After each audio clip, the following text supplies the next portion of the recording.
लाडक्या बहिणींच्या के-वाय-सी बद्दल एक महत्त्वाची बातमी आलेली आहे. जसं का तुम्हाला माहीत आहे, की लाडक्या बहिणीची शेवटची तारीख आहे के-वाय-सी करण्याची 31 डिसेंबर. 31 डिसेंबरच्या अगोदर तुम्हाला के-वाय-सी करावी लागेल.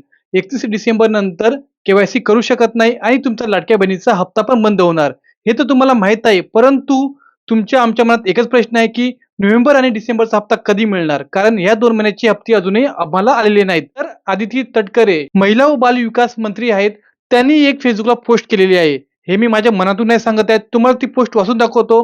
त्याच्या कमेंट सुद्धा वाचून दाखवतो. त्यानंतर एक अंदाज लागू शकतो, की तुम्हाला पैसे कधीपर्यंत मिळणार. तर त्यांची पोस्ट वाचूया. लाडक्या बहिणींनो, ई-के-वाय-सी प्रक्रिया पूर्ण करण्याची अंतिम तारीख आहे 31 डिसेंबर 2025. केवळ 4 दिवस बाकी.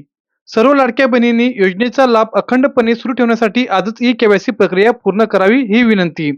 आणि ही ही पोस्ट लिहिलेली आहे आदिती वरदा सुनील तटकरे, मंत्री महिला व बाल विकास महाराष्ट्र शासन. हे बघा 23 तासापूर्वी ही पोस्ट त्यांनी अपलोड केलेली आहे. त्याच्या कमेंट चेक करा.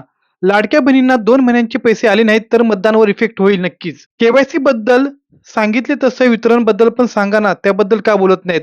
म्हणजे खूप साऱ्या लोकांनी त्यांना प्रश्न पण विचारलाय, की के-वाय-सी बद्दल तर सांगितलं आहे. त्याचप्रमाणे कोणत्या तारखेला नोव्हेंबर आणि डिसेंबरचा हप्ता आम्हाला मिळणार आहे, त्याची पण माहिती द्या. एक जण बोलतोय, की अंगणवाडी सेविका ₹100 घेत आहे आमच्याकडून के-वाय-सी करण्यासाठी.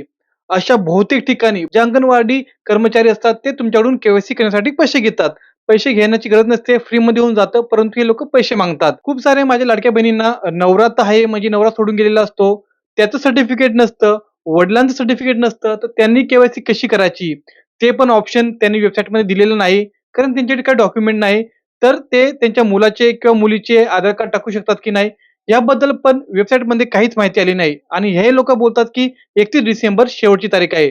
तर आपण शासनाला हीच विनंती करू शकतो की के-वाय-सी करण्याची मुदत वाढवली पाहिजे आणि ज्या आमच्या बहिणींचे नवरे नाहीत, वडील नाहीत, ते सोडून गेले असतील, ज्या लाडक्या बहिणीकडे त्यांचे सर्टिफिकेट नाहीत, तर ते कसं काय के-वाय-सी करणार? बरोबर, ते के-वाय-सी करू शकत नाहीत. तर त्यांच्यासाठी शासनाने काहीतरी उपाययोजना केल्या पाहिजेत. वेबसाईटमध्ये काहीतरी अपडेट आणले पाहिजेत. जेणेकरून जे पण लाभार्थी आहेत, जे गरीब लोक आहेत, त्यांची के-वाय-सी झाली पाहिजे आणि त्यांना पण महिन्याला ₹1500 मिळाले पाहिजेत. हीच आमची विनंती आहे.